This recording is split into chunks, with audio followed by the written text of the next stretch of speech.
이제 뭐 나한테 질문해. 나한테 질문해.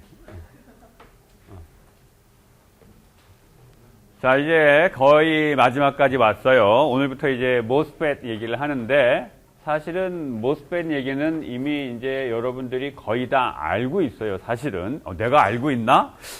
쉽죠. 알고 있어요. 얘기 들어보면 알아요. 자기가 왜 알고 있는지. 자, 모스펫은 뒤에 가서 구조를 다시 설명하겠지만, 현재 그 반도체 칩의 가장 핵심적인 역할을 하는 트랜지스터가 바로 모스펫이에요. 오늘 우리가 공부할 내용은 여지껏 쭉 그래왔듯이 먼저 정성적으로 모스펫이 어떻게 오퍼레이션 되는지 그 이야기를 오늘 할 거예요. 그리고 다음 시간에는 오늘 했던 내용을 바탕으로 이제 수식을 얻을 거예요. 수식을 전류가 볼티지에 따라서 어떻게 나타나게 되는지 그 수식을 얻을 거예요. 그래서 오늘 강의 내용은 정성적인 이야기를 주로 할 거지만 오늘 강의에서 이제 개념을 정확하게 갖고 있으면 다음 시간에는 이미 다 여러분들이 알고 있는 걸 몇 가지 조언만 하면 이제 수식을 얻을 수가 있어요. 물론 수식을 얻는 방법이 뭐 몇 가지 이론이 좀 있기는 해. 그 중에서 가장 간단한 이론을 중심으로 다음 시간에 얘기를 할 거예요. 이게 뭐 그림은 복잡한데 복잡하네. 그림은 복잡하네. 일단 키워드만 봅시다. 이게 메탈 옥사이드 세미컨덕터 필드 이펙트 트랜지스터예요. 이름이 이렇게 된 사연은 여기에 모스 구조가 있죠. 메탈 옥사이드 세미컨덕터, 여기 모스 구조가 있어요. 이 기판은 현재 P타입 실리콘이에요. P타입 실리콘. 따라서 P 서브스트레이트를 갖고 있는 모스 구조, 모스 캐패시터가 가운데 있고 양쪽에 헤빌리 도프드 N타입의 영역이 존재해요. 따라서 여기 있는 이 그림은 뭐 이거를 사람들이 이제 N-모스펫이라고 불러요. 통상 N-모스펫이다, P-모스펫이다 라고 얘기할 때 앞에 있는 N이나 P는 뭘 가리키냐 하면 채널이 어떤 타입이냐 이거예요. 이거는 N채널 모스펫이기 때문에 N-모스펫이라고 불러요. 서브스트레이트이 P타입이면 채널은 N타입이 돼요. 채널이 N타입이라는 말은 뭐냐 하면 채널을 통해서 흘러가는 차지 캐리어가 네거티브 타입이다 이 말이에요. 일렉트론이다 이 말이에요. 자, 어찌됐건 이게 N-모스펫인데 N-모스펫이라면 서브스트레이트는 P타입이고 결국은 가운데 모스 캐패시터가 있고 이 모스 캐패시터를 우리가 특별히 그냥 그 게이트라고 부르는 거예요. 여기 있는 이 전극을 게이트 전극이라고 부르고 그리고 양쪽에 소스하고 드레인이라고 불리우는 헤빌리 도프드 리전이 있는데 여기 도핑은 서브스트레이트하고는 반대로 도핑이 돼 있죠. 반대로 도핑돼 있어요. 그래서 여기는 N타입이고 여긴 P타입이야. 물론 여기 N뿔이긴 하지만 어찌됐건 NP 정션이죠. 여기 PN 정션이 있는 거고 이쪽에 PN 정션이 있는 거예요. 따라서 모스펫이다라고 하면 기본적으로 모스 캐패시터예요. 모스 캐패시터인데 양쪽에 PN 정션을 날개를 달고 있는 PN 정션을 양쪽에 거느리고 있는 모스 캐패시터, 이게 모스펫의 구조예요. 자, 똑같은 그림을 다시 그린 거예요. 방금 얘기했듯이 모스펫은 별거 아니다. 별거 아니다. 모스 캐패시터에 그냥 PN 정션 2개 달려 있는 거예요. 그런데 그렇죠. 모스 캐패시터에 PN 정션, 여기에 PN 정션이고 여기에 PN 정션이 있죠. PN 정션 2개 달려 있는 건데 이 구조가 되면 아주 재미있는 동작을 하게 돼요. 먼저 몇 가지 데피니션부터 합시다. 요 모스의 옥사이드 위에 있는 요 전극, 요걸 게이트라고 불러요. 게이트. 그 다음에 양쪽에 헤빌리 도프드 리전이 있는데 서브스트레이트과는 반대로 도핑이 되어 있는 헤빌리 도프드 리전이 있는데 한쪽을 소스, 한쪽을 드레인이라고 불러요. 하나는 소스, 하나는 드레인이라고 불러요. 왜 하나는 소스, 똑같이 얘나 뭐 생긴 거 똑같이 생겼잖아. 앰플, 헤빌리 도프드, 네거티브 타입인데 하나는 소스, 하나는 드레인이라고 불러요. 왜 그렇게 부르냐 하면 지금 이거 같은 경우는 앞에서 얘기한 N모스펫인데 이 그림에 의하면 여기에서 전자, 요 앰플 리전의 머저리티 캐리어가 뭐예요? 전자죠. 여기도 머저리티 캐리어가 전자예요. 요 P타입 서브스트레이트이기 때문에 여기는 머저리티 캐리어가 홀이죠. 마이너리티 캐리어가 전자예요. 따라서 여기 있는 모스의 볼티지를 어떻게 걸면 인버전이 되지? 플러스로 걸면. 마이너스가 아니죠. 플러스로 걸어야지. 왜냐하면 여기 머저리티 캐리어가 홀이니까 홀을 쭉 밀어내야 디플리션이 되고 더 많이 플러스로 걸면 이제 인버전이 되겠죠. 그래서 디플리션 인버전 포인트보다 더 큰 볼티지 그걸 걸면 홀이 쭉 밀려나고 여기 인버전 레이어가 형성될 거예요. 그러면 이제 마이너리티 캐리어인 일렉트론들이 여기 모이게 되고 이쪽에 있는 소스와 드레인 영역이 요 인버전 레이어에 의해서 연결이 되지요. 그래서 전류가 흐르게 된다라는 거예요. 그런데 통상적으로 볼티지를 어떻게 거냐 하면 게이트 볼티지 이거를 VG 또는 VGS라고 써요. 사람들이 심볼을. VG는 그라운드 대비 내가 포텐셜을 얼마나 걸었느냐라는 거예요. 그래서 플러스 포텐셜을 건다, 플러스 볼티지를 건다라는 말은 이쪽 말단이 그라운드가 잡혀 있는데 이쪽 뒤로 그라운드가 잡혀 있는데 그 그라운드 대비 플러스로 볼티지를 건다는 거예요. 그런데 여기에 있는 소스, 이 소스도 그라운드를 잡아요. 여기도 그라운드 잡혀 있지 이렇게. 따라서 얘도 그라운드 잡혀 있고 얘도 그라운드 잡혀 있으니까 결국은 게이트에 걸려진 볼티지라는 거는 소스 대비 몇 볼트 더 걸었느냐라는 거하고 마찬가지죠. 그렇죠? 네. 얘도 그라운드 잡혀 있어 뒤에. 얘도 그라운드 잡혀 있지 여기. 그래서 얘도 그라운드 잡혀 있고 얘도 그라운드 잡혀 있기 때문에 게이트 볼티지에다가 플러스 1볼트 걸었다는 말은 소스 대비 여기가 포텐셜이 1볼트가 높다는 얘기잖아.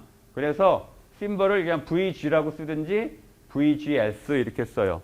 예, 소스 대비 게이트 볼티지를 몇 볼트 걸었다 이런 말이에요. 반면에 드레인 볼티지는 VD라고 사람들이 쓰든지 VDS 이렇게 써요. 이거는 여기하고 여기 사이에 걸려있는 볼티지예요. 따라서 소스가 그라운드 잡혀 있으니까 소스 대비 그라운드 대비 볼티지 얼마나 걸었느냐 이 이야기예요.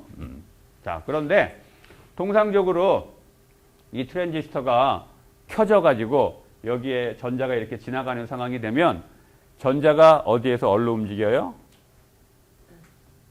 이쪽 소스라고 불리우는 영역으로부터 드레인이라고 불리우는 영역으로 전자가 이렇게 이동을 하죠. 그래서 소스에서 나와서 드레인으로 빠져나가는 이런 형태의 모양이잖아. 그래서 한쪽 이쪽을 캐리어가 나오는 쪽을 소스라고 부르고 캐리어가 들어가는 쪽을 드레인이라고 부르는 거예요. 이름이 그렇게 해서 붙여진 거예요. 여기가 소스, 드레인이라고 불리우는 이유는 네, 그리고 여기 소스를 그라운드 잡는다고 했는데 일반적으로 여기 서브스트레이트의 뒷면 반도체 웨이퍼의 뒷면이죠, 여기. 그 뒷면도 일반적으로 이제 그라운드를 잡아요. 네. 자, 여기까지 혹시 질문?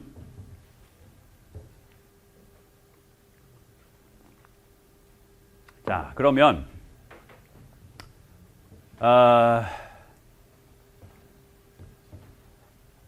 이 게이트에다가 볼티지를 플러스를 걸어야 여기 인버전층이 형성이 되죠. 그리고 그 플러스 볼티지를 뭐보다 많이 크게 걸어야 돼? 스레시홀드 볼티지, VT보다 크게 걸면 여기 이제 인버전층이 형성될 거예요. 물론 VT는 0보다 큰 포지티브 볼티지고 그거보다 더 큰 상태의 VG를 걸면 여기 ON이 될 수 있을 거고 전자가 이렇게 가니까 전류는 이렇게 흐르겠죠. 그래서 전류의 방향은 지금 이 방향이에요. 이 반도체 소자에서 전류의 폴라리티 플러스 마이너스 플러스 전류냐 마이너스 전류냐는 그 내가 관심이 있는 그 소자로 전류가 들어가는 걸 플러스로 표현을 해요. 그래서 지금 이 그림 같은 경우에 이 전류는 플러스 전류예요, 지금. 그렇게 우리가 그 방향을 디파인을 한 거야. 이게 플러스 전류예요. 따라서 게이트 볼티지도 플러스고 지금. 그 다음에 여기 드레인에도 볼티지를 건다고 했죠. 여기다가 저기 플러스를 걸어요. 여기는 그라운드를 잡고 여기다 플러스를 걸면 여기 인버전 레이어가 형성됐을 텐데 여기 있던 인버전 레이어 일렉트론들이 여기가 플러스로가 걸려 있으니까 이쪽으로 빨려 들어가겠죠. 그래서 플러스 전류가 흐르게 되고 VD에 걸어준 볼티지도 플러스 볼티지가 되는데 여러분들이 이제 기억해야 되는 건 여기서 걸어준 이 플러스 볼티지 이거는 여기에 있는 PN 정션 다이오드 요거 지금 PN 정션 다이오드잖아. 이 PN 정션 다이오드 입장에서 보면은 어떠한 바이오스예요? 포워드가 아니고 리버스 바이오스죠. 예. 결국은 VD는 리버스 바이오스를 걸어주는 거예요. 온 스테이트를 그러니까 전류가 흐르게 만들려면 리버스 바이오스를 걸어주게 되면 여기에 인버전 레이어가 형성됨으로 인해서 만들어진 전자들이 리버스 바이오스가 걸려 있으니까 여기하고 여기 사이에 벼랑이 존재하는 거잖아. 그죠? 리버스 바이오스가 걸리게 되면 포텐셜 벼랑이 생기게 되죠. 에너지 벼랑. 그래서 그걸로 뚝뚝뚝 떨어지면서 이제 리버스 바이오스 상황에서 일로 빨려 들어가서 전류는 이제 반대로 이렇게 흐르게 되는 거죠. 이거는 N채널 모스펫이고 N모스펫. 똑같은 그림을 P모스펫에 대해서 그리면 이렇게 되겠죠. 책에는 N모스펫 그림만 있어갖고 내가 다 이렇게 그냥 덧붙이기 해가지고 그려놨는데 자 여기는 P뿔이에요. 그래서 서브스트레이트이 N타입이고 이걸 뭐 웰이라고도 불러요. 웰, 우물. 여기는 소스, 여기는 드레인인데 P뿔이고 그 다음에 요번에는 N 서브스트레이트니까 인버전을 시키려면 게이트에 마이너스 볼티지를 걸어야 되겠죠. 마이너스 볼티지를 걸어서 여기 인버전을 시키는 거고 여기에 인버전 됐을 때 형성되는 건 이제 홀이죠. 마이너티 캐리가 홀이니까 이 홀들이 일로 빨려 들어가게 하기 위해서 요번에도 마찬가지로 리버스 바이어스를 거는 거예요. 이번에 리버스 바이어스는 네거티브지. 여기다가 네거티브 볼티지를 걸어야 여기 있는 홀들이 여기 있는 그 홀들이 일로 가는 방향이고 여기는 일렉트론이지 원래는 모듈레이트 캐리어가. 그러니까 리버스 바이어스면 네거티브 볼티지를 거는 거죠. 그리고 커런트의 방향은 홀의 방향과 같은 방향이니까 이번에는 아까하고는 달리 커런트의 방향이 이 방향이지. 따라서 이걸 커런트가 플러스로 우리가 표현했다면 얘는 커런트가 마이너스로 표현돼야 되겠죠. 그렇죠? 자, 그래서 보면 N모스펫은 게이트 쪽에다가 플러스, 물론 VT보다 큰 플러스를 걸어야 되겠지. 그 다음에 VD에도 플러스를 걸어주게 되면 이제 전류가 흐르게 돼요. 얘는 게이트에다가 마이너스, 그 다음에 드레인에다가도 마이너스를 걸어주게 되면 홀이 흘러가면서 이제 전류가 흐르게 되겠지. 그렇죠? 홀이 지나가면서. 자, 이렇게 해서 동작되는 게 트랜지스터예요. 그러면 좀 더 상세하게 봅시다. 지금 복잡하니까 양쪽에 게이트는 지금 그림을 안 그렸어요. 여기 원래 옥사이드도 있고 게이트 메탈도 있고 해야 되는데 그런 건 안 그리고 소스하고 드레인, 그 다음에 이 서브스트레이트 이것만 그림을 그린 거예요. 저 점선은 뭐겠어? 여기서 이 점선은 디플리션 리전을 표현하는 거겠죠. 만약에 게이트 볼티지가 0보다는 큰데 스레시홀드 볼티지보다는 작아요. 그러면 어떻단 얘기야? 어떻단 얘기예요? 디플리션 조건이란 얘기지. 여기 있는 모스 게이트에 의해서 이쪽 영역이 디플리션이 일어난 거지. 원래 여기에 게이트에다가 볼티지 하나도 안 걸었다면 어떻게 돼야 돼요? 그림이? 요렇게 돼야 되죠. 요렇게 돼 있고 여기도 요렇게 돼 있어야 돼. 그렇죠. 볼티지, 게이트에다가 볼티지 하나도 안 걸고 여기 드레인하고 소스에도 볼티지 하나도 안 걸어도 볼티지 안 걸어도 디플리션 층은 생성되죠. 이퀄리브리움 상태에서 PN 정션이기 때문에 디플리션 층은 형성이 돼요. 그래서 VD도 안 걸고 VG도 안 걸었다면 점선이 이렇게 있어야 돼. 그런데 우리가 지금 스레시홀드 볼티지보다 작은 포지티브 볼티지를 게이트에 걸었어요. 따라서 여기에 이제 디플리션층이 추가로 생긴 거죠. 그 다음에 VDS 드레인에는 볼티지를 안 걸었대. 여기 볼티지 안 걸었어요 지금. 따라서 뭐야 전류 안 흐르지 당연히. 채널이 형성 안 됐을 뿐더러 미리 나와버렸네. 채널이 여기에 형성이 안 됐어. 인버전 레이어가 안 만들어졌으니까 채널이 형성이 안 됐어요. 내가 말하는 채널이라는 건 인버전 레이어를 얘기하는 거예요. 인버전 레이어가 안 만들어졌기 때문에 채널이 형성이 안 됐고 결국은 마치 회로가 단락돼 있는 것처럼 단락돼 있는 것과 같은 상황이에요. 오픈 서킷 같은 그런 상황이죠. 당연히 전류 안 흘러요. 그래서 그런데 게이트 볼티지를 VT보다 크게 걸었어요. 이 얘기는 뭐예요? 이제 인버전 레이어가 생겼다는 얘기예요. 이 디플리션 상황에서 볼티지를 더 크게 해가지고 스레시홀드 볼티지보다 더 큰 게이트 볼티지를 주게 되면 여기 이제 인버전 레이어가 형성이 되게 되겠죠. 인버전 레이어가 형성됐다 그래서 전류가 반드시 흘러야 되는 건 아니지. 인버전 레이어가 여기 형성됐어도 여기 VD를 0볼트로 했으면 여기 그라운드 잡고 여기도 볼티지 안 걸었어. 그럼 어떻게 돼? 전류 안 흐르죠, 당연히. 전류 안 흘러요. 네, 그런데 VDS가 0은 아니고 아주 조금 살짝 포지티브 볼티지를 걸어줬어요. 살짝 포지티브 볼티지를 걸어주게 되면 이제 어떻게 돼? 여기 여기 있던 마이너리티 캐리어인 일렉트론들이 일로 이제 빨려 들어가게 되겠죠. 그래서 전류가 흐르는데 이때는 마치 그 저항처럼 오음의 법칙을 따라서 ID 드레인 쪽으로 흐르는 전류 ID를 드레인에 걸어준 볼티지에 대해서 플러스를 하게 되면 ID가 VD에 선형으로 비례하게 증가하는 그런 그림이 그려지겠죠. 네. 그런 그림이 그려질 거예요. 이렇게 꺼지질 않아요. 예. 꺼져라. 예. 그렇죠? 그래서 리니어하게 VD가 커지면 커질수록 플러스 방향으로 조금씩 커지면 커질수록 ID도 선형으로 증가하는 그런 상황이 돼요. 왜냐하면 이 전체가 마치 저항에 의해서 양쪽이 연결된 것 같은 그런 상황이에요. 그런 상황이에요. 그렇기 때문에 선형으로 증가하게 돼. 자, 그런데 방금과 마찬가지로 게이트 볼티지는 VT보다 커요. 마찬가지야. 게이트 볼티지는 얘하고 얘랑 똑같다고 가정해 봅시다. 게이트 볼티지는 여기 인버전이 생길 정도로 충분히 걸어줬어요. 그런데 VD를 얘보다 더 크게 했다고 칩시다.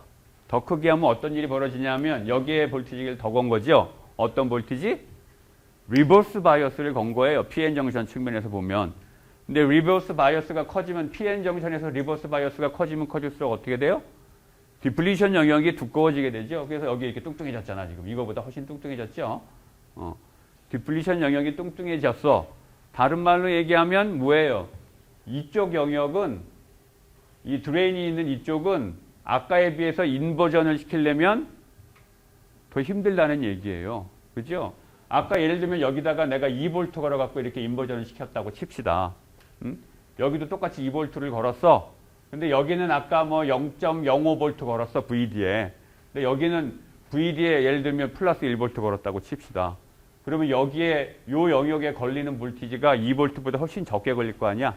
게이트에 플러스 2V 걸었는데 드레인에다가 플러스 1V 걸었으면 이 영역은 볼티지가 훨씬 덜 걸리게 될 거예요. 다른 말로 얘기하면 이 영역은 디플리션이 더 많이 되어 있기 때문에 이쪽을 인버전 시키기 위해서는 게이트에 더 많은 볼티지가 필요한 상황이 돼버리는데 아까처럼 2V밖에 안 걸려 있으니까 여기는 인버전층이 어떻게 돼? 얇게 되겠죠. 인버전층이 얇게 돼요.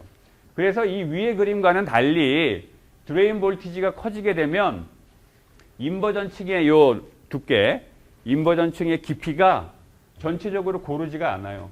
이쪽 소스 쪽은 고르다가 드레인 쪽으로 가면 갈수록 인버전층의 이 깊이가 얕아지게 돼요. 얕아지게 돼. 그렇죠? 그 상황은 점점 심해질 거야. VD에다가 플러스 볼티지를 크게 걸면 걸수록 여기가 휘는 정도가 점점 심해지게 될 거예요. 그렇죠? 그러다가 그래서 뒤에 가서 얘기하겠지만 전류가 흐르는 양상을 보면 아까는 리니어하게 완전히 리니어하게 흘렀는데 이번에는 드레인 볼티지를 키워주면 키워줄수록 ID가 커지긴 커져요. 그런데 기울기가 슬금슬금 누워 기울기가 슬금슬금 눕게 돼요. 그러다가 게이트는 아까하고 마찬가지로 VT보다 큰 뭐 똑같은 2V 걸었다고 칩시다.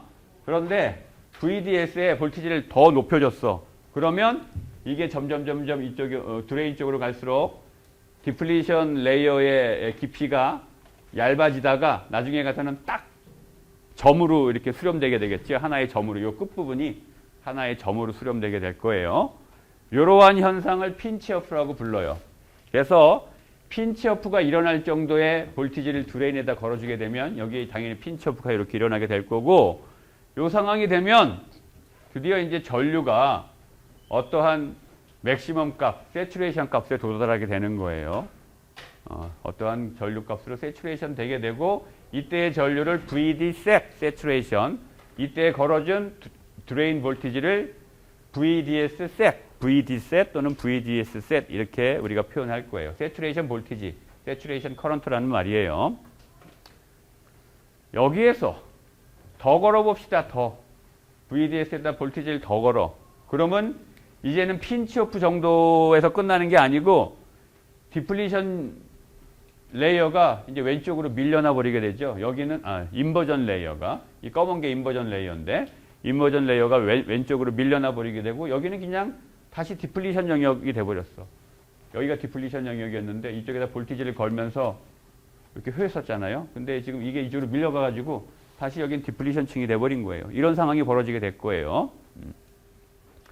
자, 이렇게 되면 전류가 더 이상 이제 늘어나지가 않고 앞에 여기서 얻어졌던 이 세츄레이션 값 이게 그냥 유지가 되게 돼요. 유지가 되게 돼. 자, 왜 그런지 뒤에서 다시 한번 얘기할게요. 일단 여기까지.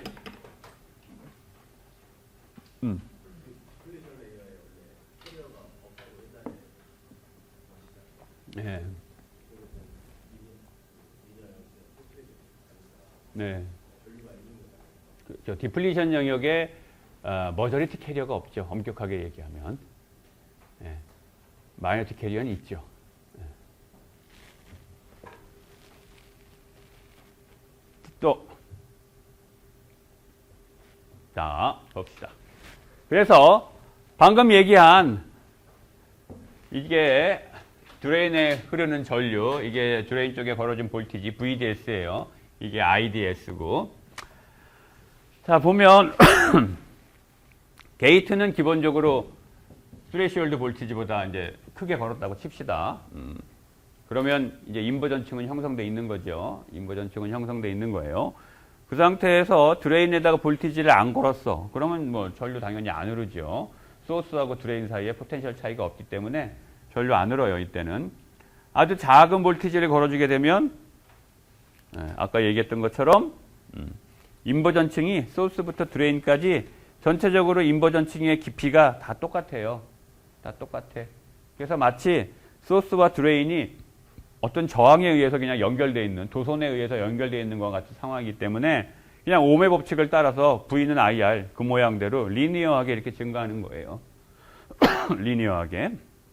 자, 그런데 이제 드레인 쪽에 볼티지를 키워주게 되면 커런트가 뭐 증가는 하는데 드레인 볼티지가 커질수록 커런트가 증가는 하는데 슬금 기울기가 눕게 돼요.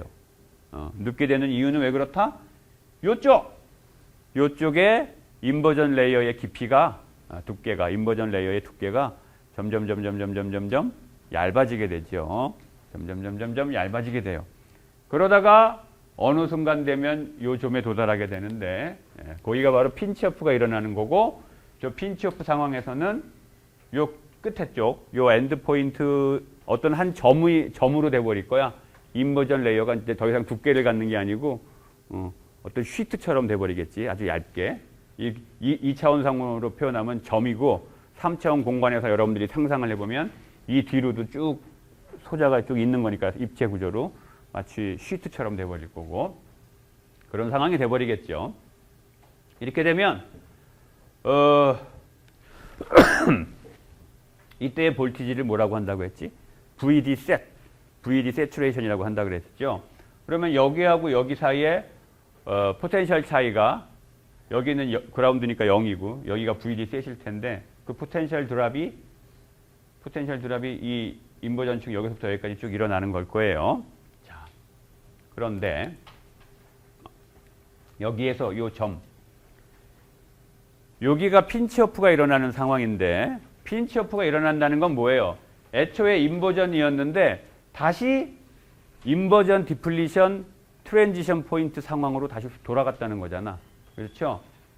인버전 디플리션 트랜지션 포인트가 언제 나타나는 거라고 했어요? 서피스 포텐셜 phi s가 2 phi f가 될 때 그거를 캐리어 관점에서 얘기하면 어떤 상황이야?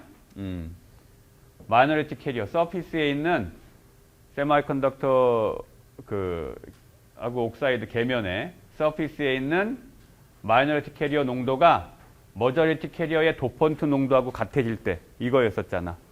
그렇죠? 요 식에 의해서 디플리션 인버전 트랜지션 포인트라는 게 phi s가 2 phi f인 상황이다 라는 이 개념이 나왔던 게 바로 이 상황이었어요. 이 상황. 따라서 여기에 지금 원래는 일렉트론, 서피스 일렉트론 농도가 득실득실 거렸는데 확 줄어들어 갖고 그 서브스트레이트이 지금 이제 P타입이니까 P타입 도노의 농도처럼 돼버렸다라는 거예요. 자, 여기서 볼티지를 더 걸게 되면 아까 얘기했던 것처럼 이제 얘가 뒤로 밀려가게 될 거예요. 뒤가 밀려가.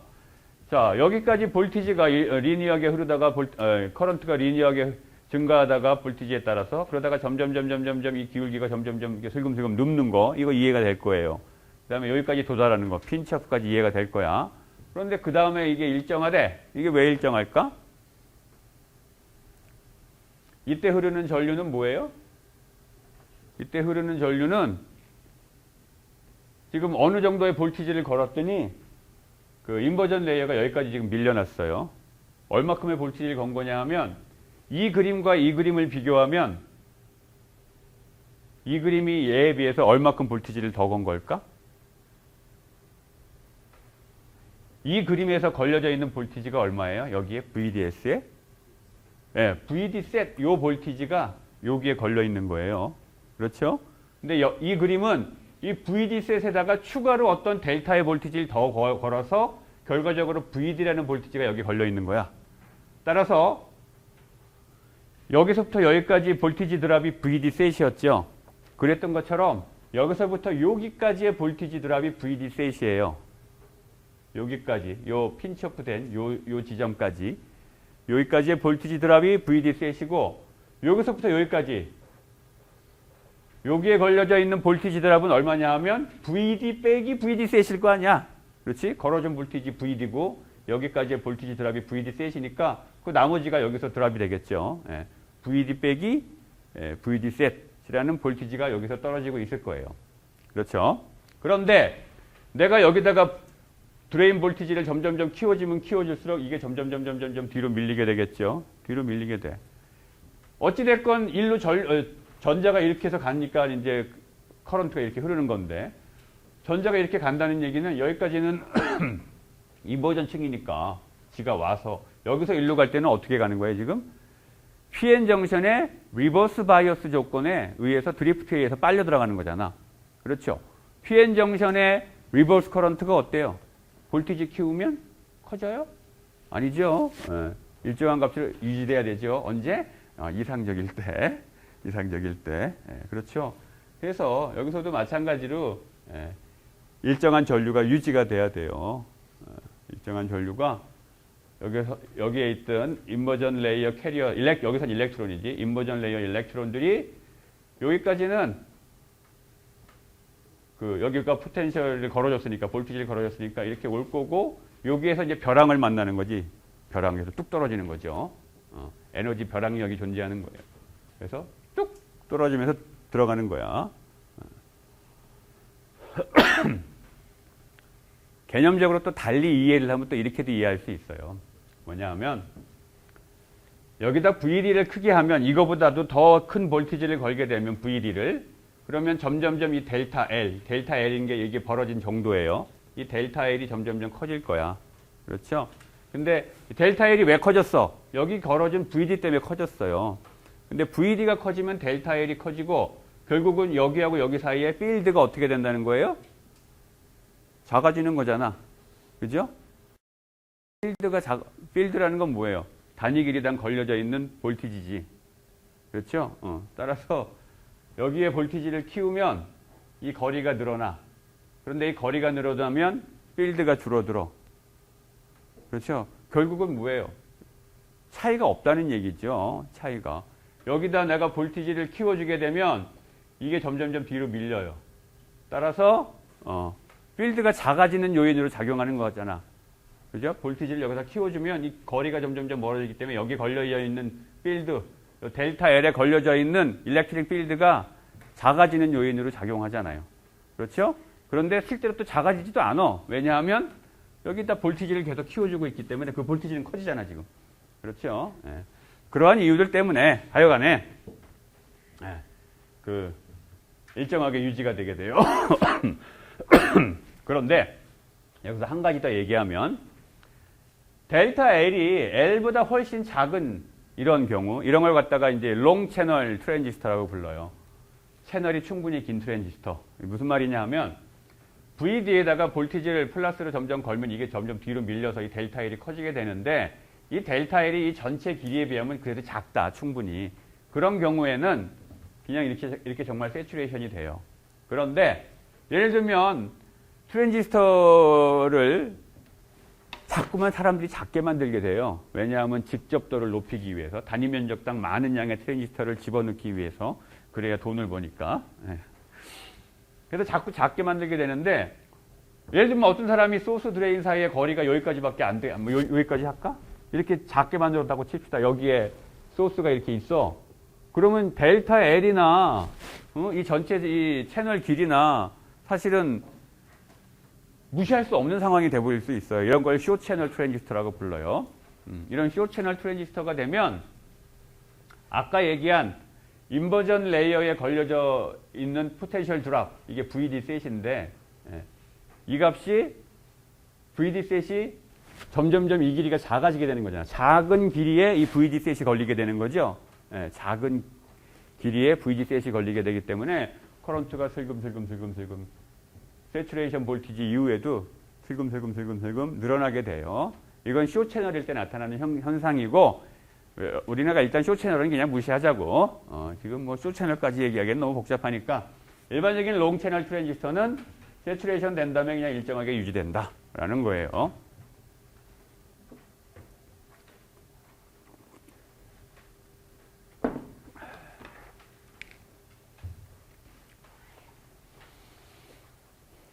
자, 그래서 사람들이 이쪽 영역, 이 핀치오프 일어나기 전까지 여기까지를 리니어 리전이라고 불러요.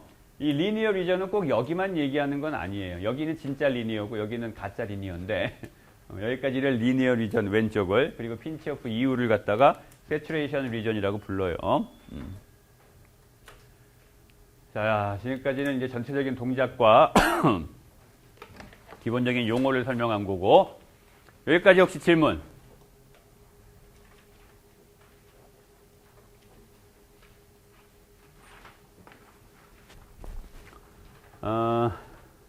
실제 그림을 좀 봅시다.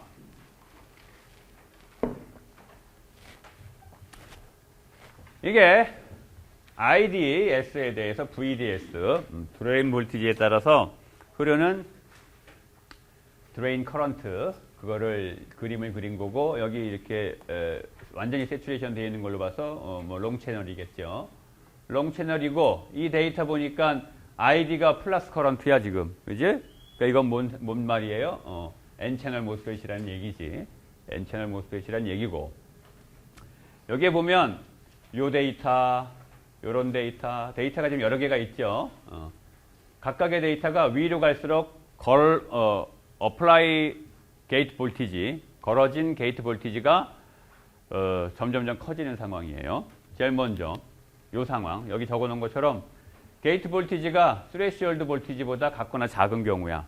이 경우는 어때? 아직 인버전 제대로 안 일어난 거예요. 게이트 볼티지가 트랜지션 볼티지보다 스레시홀드 볼티지보다 작으면 인버전이 안 일어난 거잖아 지금. 따라서 여기에는 드레인 볼티지를 설사 키워줘도 지금 채널이 제대로 형성이 안 됐기 때문에 전류가 안 흐르지요. 그래서 거의 무시할 만큼의 전류, 다른 데이터에 비하면 무시할 만큼의 전류가 흘러요. 그래서 전류가 안 흐른다라고 얘기할 수가 있고, 그 다음에 이제 스레시홀드 볼티지보다 더 큰 게이트 볼티지를 걸게 되면 아까 얘기한 것처럼 리니어, 그 다음에 슬로프 오버, 기울기가 점점 눕다가 핀치 오프 되고 그 다음에 이제 완전히 세추레이션 되는 이런 현상이 나타나게 돼요. 그런데 게이트 볼티지에 따라서 게이트 볼티지가 스레시홀드 볼티지보다 크기는 큰데 조금만 큰 경우, 좀 많이 큰 경우, 더 많이 큰 경우, 아주 많이 큰 경우. 지금 그림이 이렇게 돼요. 이렇게. 왜 이렇게 되냐 이 말이야. 왜 이렇게 되냐면 게이트 볼티지가 스레시홀드 볼티지보다 많이 크면 클수록 어떤 일이 벌어지겠어요? 인버전 레이어가 어때? 인버전 레이어에 캐리어들, 지금 우리에서는 일렉트론이겠죠. 인버전 레이어에 캐리어들이 점점점 많아지게 될 거예요. 그렇죠? 인버전 레이어 캐리어들이 많아. 인버전 레이어라는 게 컨덕팅 채널인데 거기에 캐리어가 많아 점점점. 그렇다는 얘기는 뭐야? 그 채널은 전기를 잘 통하는 채널이 되는 거죠. 그래서 게이트 볼티지가 VT보다 커지면 커질수록 그 채널에 차지 캐리어가 이에서는 일렉트론이지. 일렉트론이 점점점 많아지기 때문에 컨덕팅 채널 자체에 레지스턴스가 작아지는 거고, 다른 말로 얘기하면 컨덕턴스가 커지는 거죠. 레지스턴스의 역수, R의 역수, R분의 1, 그게 컨덕턴스지. 결국은 컨덕턴스가 커지는 거예요. 컨덕턴스가. 따라서 컨덕턴스가 커지면 ohm의 법칙에서 어떻게 돼? V는 IR에서 저항이 작아지는 거니까 당연히 기울기가 가팔라져야지. 그래서 게이트 볼티지가 VT보다 크면 무조건 이제 전류가 흐를 수는 있는데 많이 크면 많이 클수록 이 초기에 기울기가 더 가팔르게 되는 거다 이 말이에요. 기울기가 점점점 게이트 볼티지가 클수록 가팔라지는 이유는 그 인버전 레이어에 인버전 캐리어들, 일렉트론이, 여기서는 일렉트론이지, 반대 타입은 홀이고, 걔네들이 많아지기 때문이에요. 그래서 게이트 볼티지 크면 클수록 더 큰 ID가 흘러요. 같은 VD일 때 비교하면 게이트 볼티지가 크면 클수록 같은 VD에서 ID 값이 커지게 되죠. 그 다음에 또 한 가지 재밌는 거는 요 점들, 요게 지금 세추레이션 되는 점들이죠. 핀치오프 되는 볼티지와 그때 커런트들이에요. 핀치오프, 다시 인버전 상태에서 인버전 상태에서 디플리션 상태로 다시 돌아가 버리는 그 상황. 그런데 아까 인버전 레이어가 인버전 레이어의 캐리어들의 숫자가 늘어난다고 했죠. VG가 크면 클수록. 그렇다는 얘기는 뭐예요? 핀치오프가 일어나기 위해서는 VD 값을 더 크게 걸어야 된다는 말이죠. 그렇죠? VD 값이 커지면 핀치오프가 일어난다고 했어. 왜냐하면 게이트에 걸린 볼티지를 상쇄해버리기 때문에. 그런데 게이트 볼티지가 크면 클수록 그 상쇄해버려야 되는 게이트 볼티지가 커졌기 때문에 드레인에도 볼티지를 많이 걸어야 될 거 아니야. 따라서 핀치오프 시키기 위해서 요구되는 이 VD 값이 커지게 되니까 이거 봐요. 게이트 볼티지 낮을 때는 여기서 핀치오프가 되는데 그 다음에는 그보다 오른쪽, 그보다 더 오른쪽, 그보다 더 오른쪽, 점점점 오른쪽으로 이동했잖아. 그렇죠? 더 큰 드레인 볼티지가 요구가 돼요. 핀치오프를 일으키기 위해서. 그래서 결과적으로 VD 셋값, 세추레이션 드레인 볼티지, 핀치오프를 야기시키는 이 볼티지 값은 점점점 커지게 돼요. 커지게. 그렇죠? 자, 그런데 여기서 눈치를 딱 보니까 이걸 봐요. 뭐 0일 땐 여기일 거고, 여기. 어때요? 지금 이 점들이 뭘 가리키는 거예요? 요즘 게이트 볼티지가 뭐 예를 들면 이게 1V, 2V, 3V, 4V라고 합시다. 그냥 게이트 볼티지 1V일 때 여기가 뭐야? VD 셋, 여기 커런트가 ID 셋. 여기도 게이트 볼티지 2V일 때 VD 셋, ID 셋. 여기도 VD 셋, ID 셋. VD 셋, ID 셋이잖아. 그렇죠? 그지? 따라서 이거 눈치를 딱 보니까 이게 무슨 커브 같아요, 지금? y는 ax 제곱. 그지? y는 ax 제곱의 모양을 딱 하고 있잖아. 그렇죠? 결국은 다음 시간에 우리가 공부하겠지만 여기서 눈치를 보니까 보나마나 ID 세츄레이션, 드레인 커런트 중에 세츄레이션 됐을 때 그 커런트, ID 세츄레이션을 VD 세츄레이션 갖고 플러스를 하게 되면 모양은 y는 ax 제곱 형태. 다시 말하면 ID 세츄레이션은 a 곱하기 VD 세츄레이션의 제곱 형태로 분명히 식이 유도될 거예요. 다음 시간에 어떤 식을 만들면 분명히 요게 설명이 되는 식이 만들어질 거야. 그렇죠? 그 얘기 다음 시간에 할 거예요. 재밌겠지? 너무 좋아서 웃네. 자, 여기까지 질문.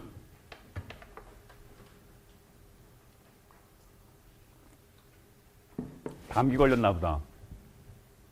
감기 걸렸어? 추워? 아니야? 여기까지 질문. 두꺼워진다는 게 뭐야? 아, 세츄레이션이 늦게 되는 거 이렇게? 그렇지.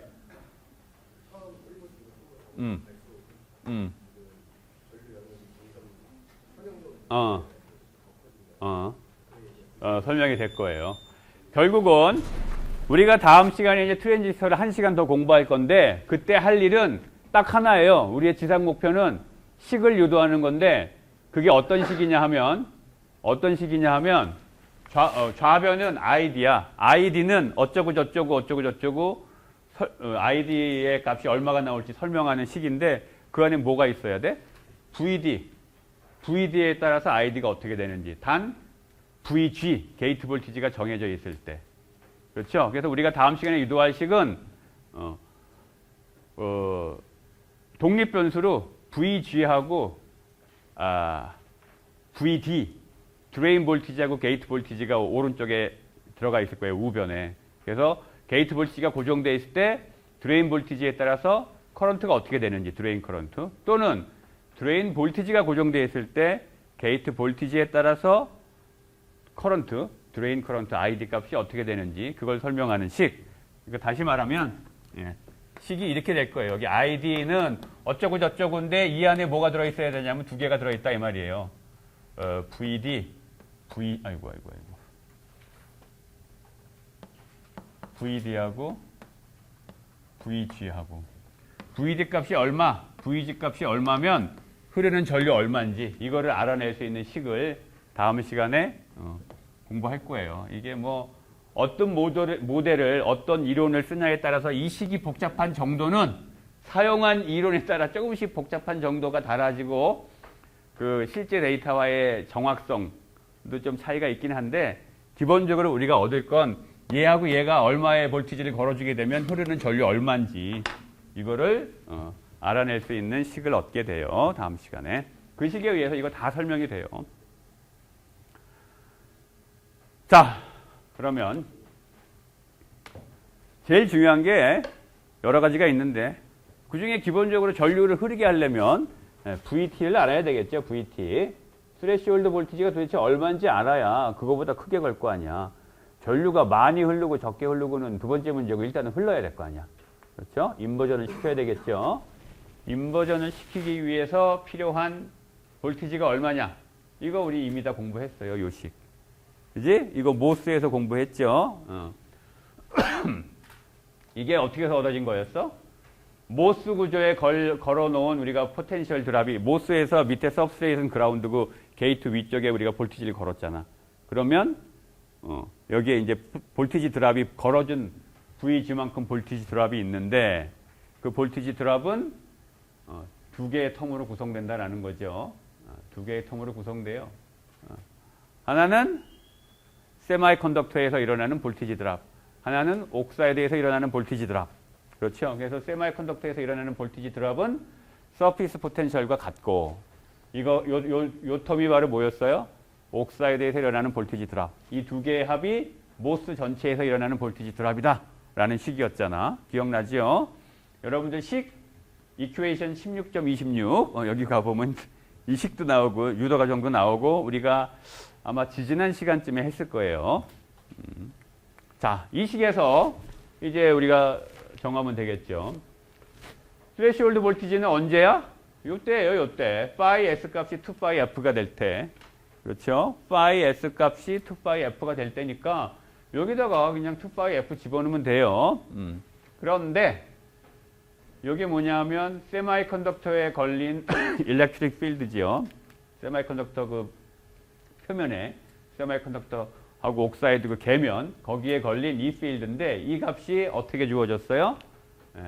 서브스트레이시 P 서브스트레이신 경우 서브스트레이시 P 서브스트레이신 경우 식이 이렇게 됐었어요. 이것도 배웠어요 우리가 이미. 그래서 이 식을 여기다 대입하면 결국은 뭐야? 스레시홀드 볼티지는 이 식이 여러분들이 기억이 나지? 이 식.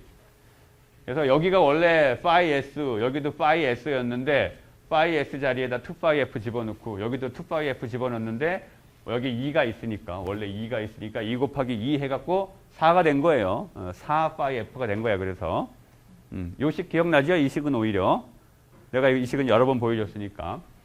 그래서 그냥 VT는 모스에서 얘기한 디플리션, 인버전, 트랜지션 포인트에 도달하기 위해서 요구되는 볼티지. 그게 스레시홀드 볼티지죠. 모스에서의 스레시홀드 볼티지 이 식하고 똑같아요. 모스펫이라고 다를 게 없어.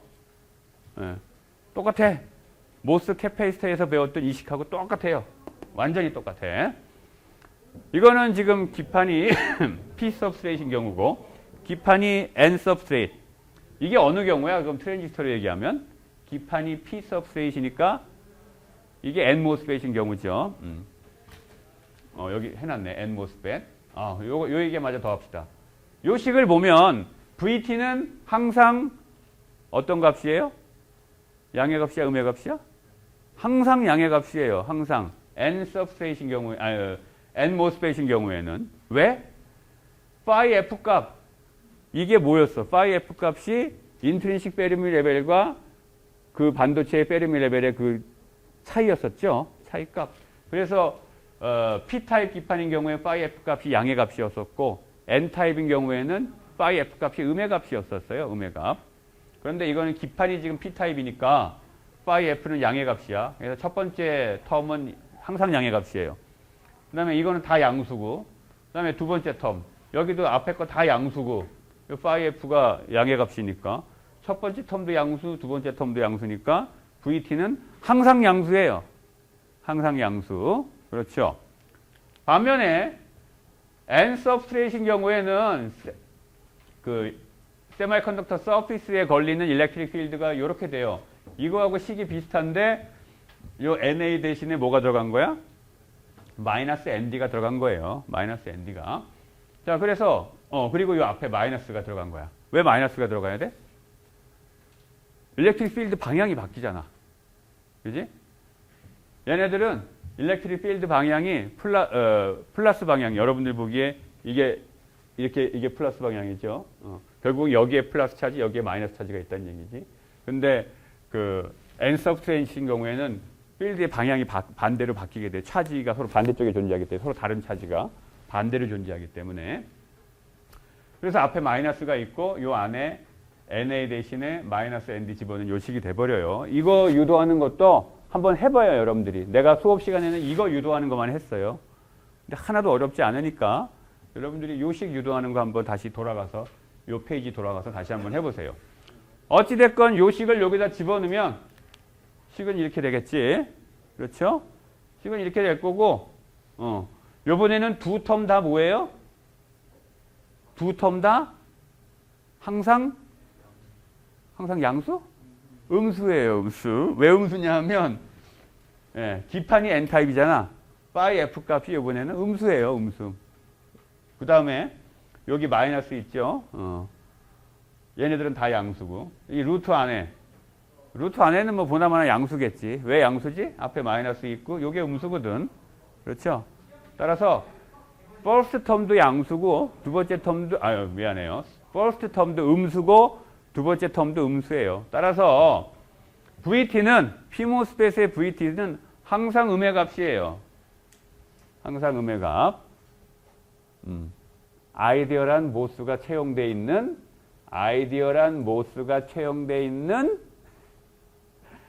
트랜지스터라면 우리가 지금까지 한 모든 얘기는 모수는 아이디얼하다라는 거예요. 모수는 지금 아이디얼하다. 아이디얼하다는 거는 옥사이드가 전기 하나도 안 통하고 뭐 계면에 차지 하나도 없고 뭐 우리가 한 7, 8가지 가정을 했었죠. 그 가정을 다 만족시키는 훌륭한 모수 구조를 갖고 있을 때 하여간 아이디얼한 경우에는 VT nMOSFET은 양수, pMOSFET은 음수 이거예요. 그래서 nMOSFET이라면 전자가 지나가는 트랜지스터라면 킬려면 어떻게 해야 돼? 양의 VG 값, VT보다 큰 양의 VG 값을 걸어야 되고 pMOSFET인 경우에는 전류가 흐르게 하려면 이제 홀이 지나가게 하려면 어떻게 해야 돼요? 음의 VG 값, 뭐보다 큰 VT보다 마이너스 값인 VT보다 음으로 더 큰 힘들어. 음으로 더 큰 마이너스 VG 값, 네거티브인 VG를 걸어줘야지 켜지겠죠. 자, 여기까지 질문.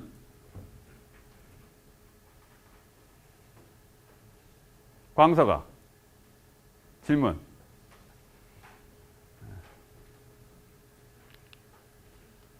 자, 이제 마지막으로 설명할 게 이제 하나 있는데 오늘 강의에서 모빌리티 얘기를 좀 다시 해보려고 그래요. 사실은 우리가 모빌리티 이미 다 배웠어요.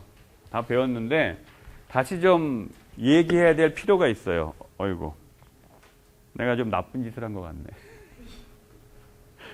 이걸 여기다 넣어놓고선 소리 잘 들어가고 있죠? 자, 더워서요. 모빌리티 얘기를 다시 좀 해봐야 돼. 모빌리티가 뭐였냐 하면 기억을 되살려 보면 차지 캐리어들이 액션을 하는데 우리 두 가지 배웠어요. 드리프트하고 디퓨전. 그렇죠? 디퓨전은 순전히 서머다이나믹 포스에 의한 움직임이고 드리프트는 일렉트릭 필드를 걸어주게 되면 이 식에 의해서 드리프트 빌로시티가 나타나게 되는데 어떤 놈은 일렉트릭 필드를 똑같이 1V per cm를 걸었을 때 어떤 놈은 드리프트 빌로시티가 1인데 어떤 놈은 드리프트 빌로시티가 똑같은 일렉트릭 필드에 대해서 2가 나타나고 이렇게 되거든. 결국은 뭐예요? 재료에 따라서 고유의 일렉트릭 필드에 대해서 민감하게 반응하는 정도가 다르다는 말이죠. 바로 그게 모빌리티였었잖아. 그래서 캐리어 모션이 얼마나 이게 일렉트릭 필드에 의해서 쉽게 일어나느냐? 그걸 나타내는 정도. 얼마나 민감하냐 일렉트릭 필드에. 그걸 나타내는 게 모빌리티였어요. 그래서 반도체 같은 경우는 캐리어가 두 가지 타입이 있기 때문에 일렉트론의 모빌리티와 홀의 모빌리티 이렇게 따로따로 우리가 구분해서 얘기했었고. 자, 그런데 여기서 한 가지 더 생각할 일이 생겨요. 모스펫에서는. 뭐냐 하면 모빌리티가 재료마다 다른데 심지어 같은 재료라고 하더라도 도핑을 얼마나 했느냐 또는 똑같은 실리콘이라도 도핑을 많이 했냐 조금 했냐에 따라서 다르고 심지어는 도핑을 똑같이 했어도 크리스탈리니티가 좋으냐 나쁘냐에 따라서 모빌리티가 달라져요. 모빌리티가 달라진단 말이에요. 그래서 일단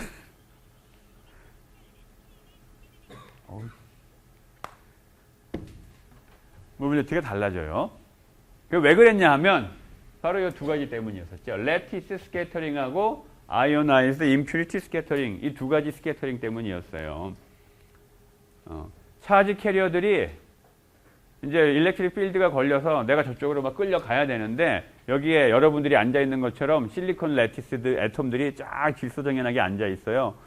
근데 또 가만히 앉아서 이러고 있는 게 아니고 또 발발발발 이렇게 떨고 있어. 서멀 모션을 하면서 바이브레이션을 해요.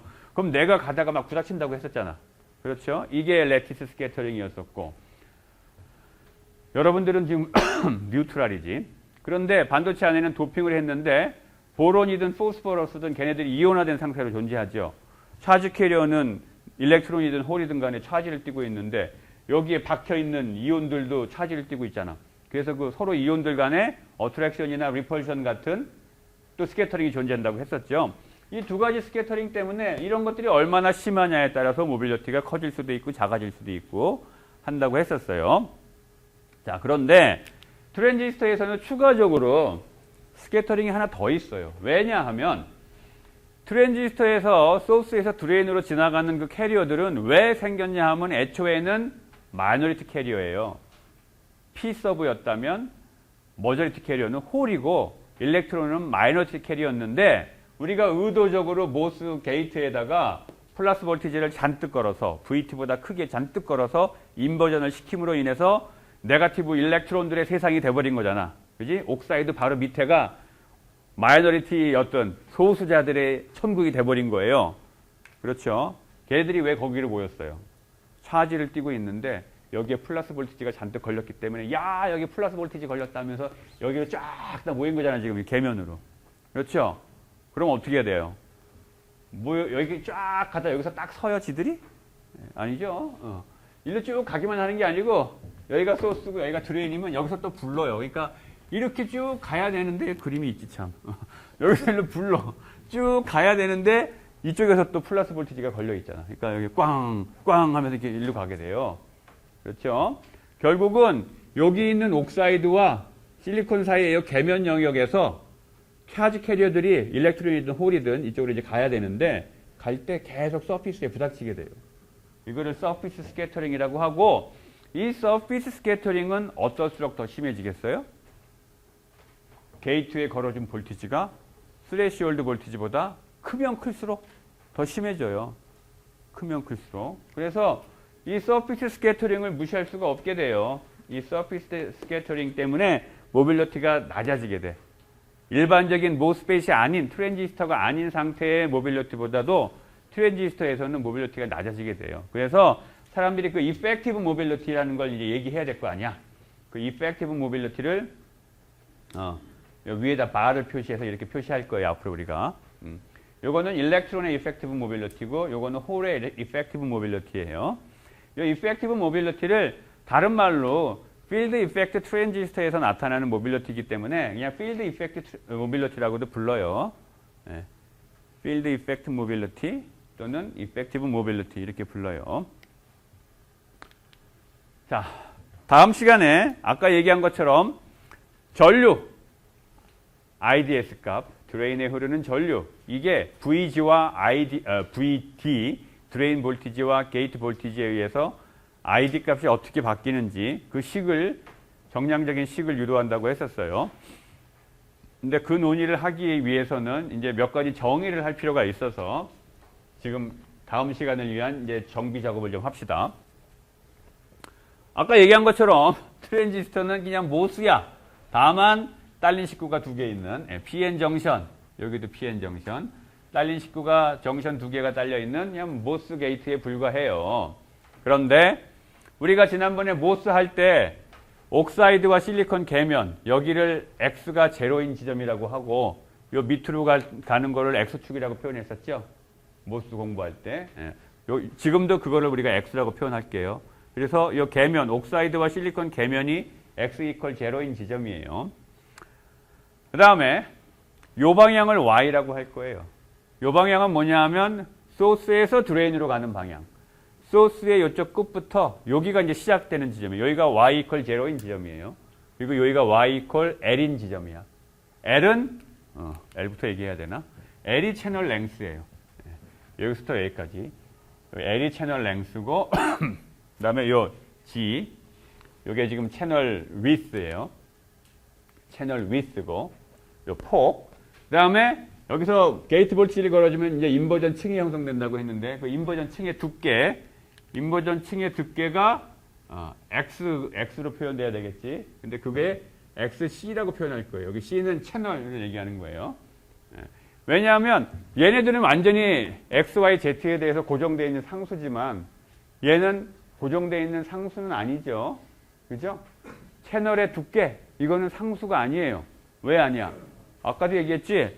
여기다가 게이트에 볼티지 걸었는데 드레인에다 볼티지를 얼마 거냐에 따라서 채널의 두께가 요 끝에 가서는 바뀐다고 했었죠. 그렇죠?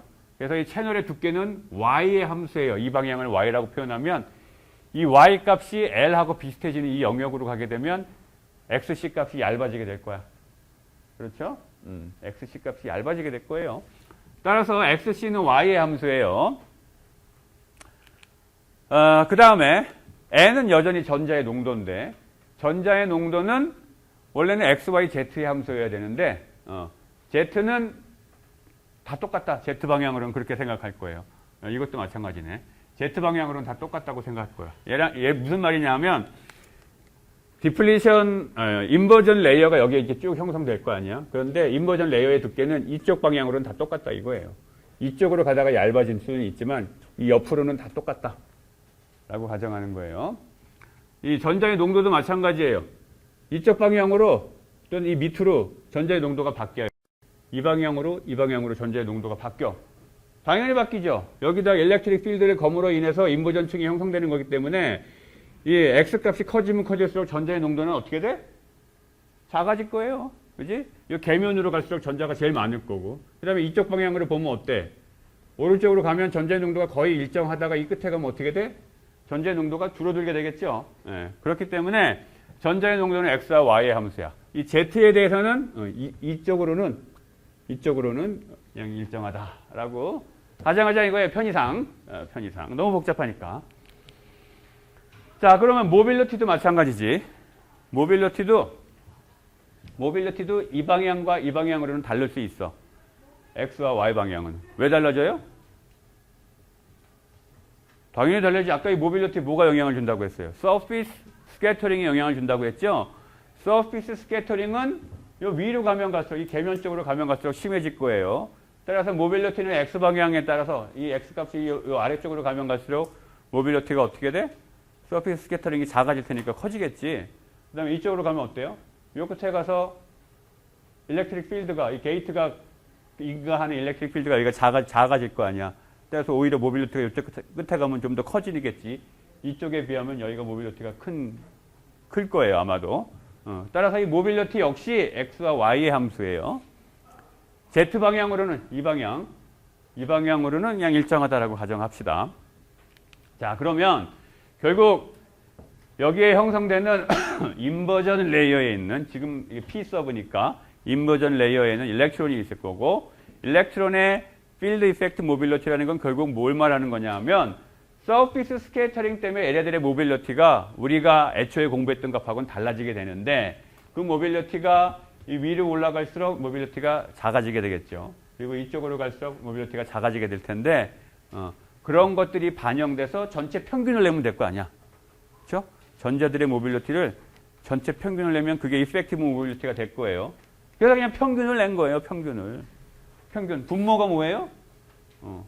분모가 X가 0부터 XC인, 다시 말하면 대면서부터 채널 두께까지 적분을 해서 그 안에 있는 전자를 다 더하게 한 거잖아요. 그러니까 인테그레이션 한 거죠. 이 전자의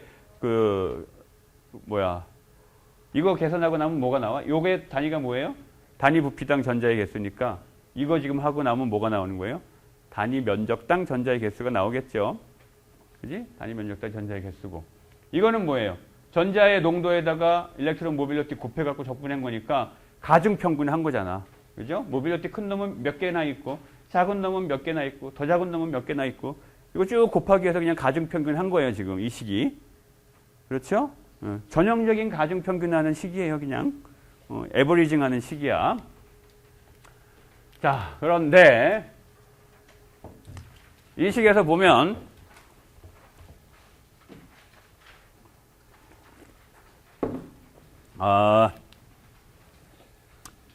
이 부분, 분모 부분을 한번 이제 좀 바꿔보려고 그러는데, 우리가 단위 면적당 전자, 지금 우리가 기판이 이제 P타입이니까, 인버전 캐리어는 일렉트론이니까 전자 갖고 얘기합시다. 반대 타입이라면 이게 홀이라고 바뀌는 거예요. 전자의 차지량, 단위 면적당 전자의 차지량을 표현하려면 이렇게 표현하면 될 거 아니에요. 그렇죠? 요 분모에 있는 거하고 똑같은 식인데, 그거 구한 다음에 거기다가 엘리멘트리 차지 곱하고 마이너스 곱해주면, 그렇지? 이게 단위 면적당 전자의 개수고 거기에다가 엘리멘트리 차지 곱하고 마이너스 붙여주면 이게 단위 면적당 차지 양이 되겠죠. 그지? 전자가 만들어낸 마이너스 차지의 양이 될 거예요. 따라서 요 식을 여기다가 대입하면 식이 이렇게 바뀌게 되겠죠. 식이 이렇게 바뀌게 되고, 자, 이 식으로부터 우리가 몇 가지 중간 결론을 내릴 수가 있어요. 중간 결론을. 자, VD 값이 작으면 어떤 일이 벌어지죠? 전체적으로 채널의 두께가 다 똑같게 돼버리지. 소스부터 드레인까지 채널의 두께가 다 균일하게 돼버려요. 따라서 XC 값이 거의 상수처럼 돼버리고 QN 값도 Y 값이 여기인 지점이나 여기인 지점, 어느 지점이든지 단위 면적당 전자의 개수는 다 똑같게 돼버릴 거 아니야. 여기서 말하는 단위 면적당은 어떤 면적이에요? 뭐와 뭐가 만드는 면적이에요? 단위 면적당, 이 그림에서 보면 이게 지금 적분을 X에 대해서 했잖아. 그러면 Y와 Z가 만드는 그 면적이겠지. 그지? Y와 Z가 만드는 그 면적. 자,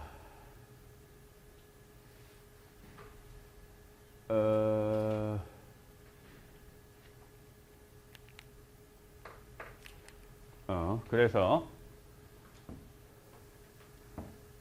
채널의 두께가 일정해지고 그 다음에 차지 양도 일정해지고 따라서 이펙티브 모빌리티는 Y 값에 대해서 거의 상수인 것처럼 이렇게 돼버리게 되겠죠.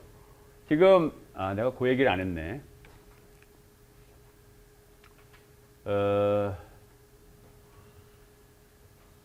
얘를 적분을 해가지고 X에 대해서 적분을 해서 그러면 어떤 뭐 X로 표현되는 식이 나올 거 아니에요.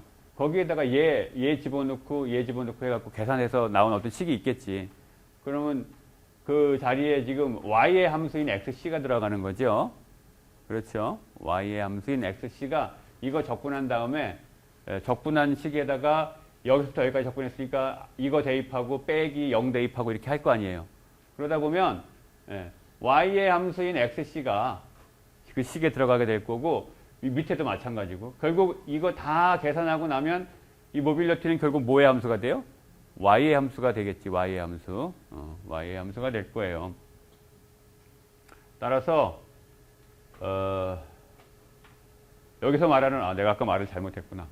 여기서 말하는 이 차지의 일렉트론이 만드는 차지의 density 이것도 Y의 함수지요. 마찬가지로 얘도 똑같이 여기서 얘기했던 것처럼 Y의 함수니까 여러분들 보기에 여기가 소스고 여기가 드레인이라고 하면 이게 지금 채널이에요. 그러면 여기에 단위 면적에 있는 차지 양, 여기에 단위 면적, 여기에 단위 면적, 여기에 단위 면적 어디든 다 차지는 똑같다.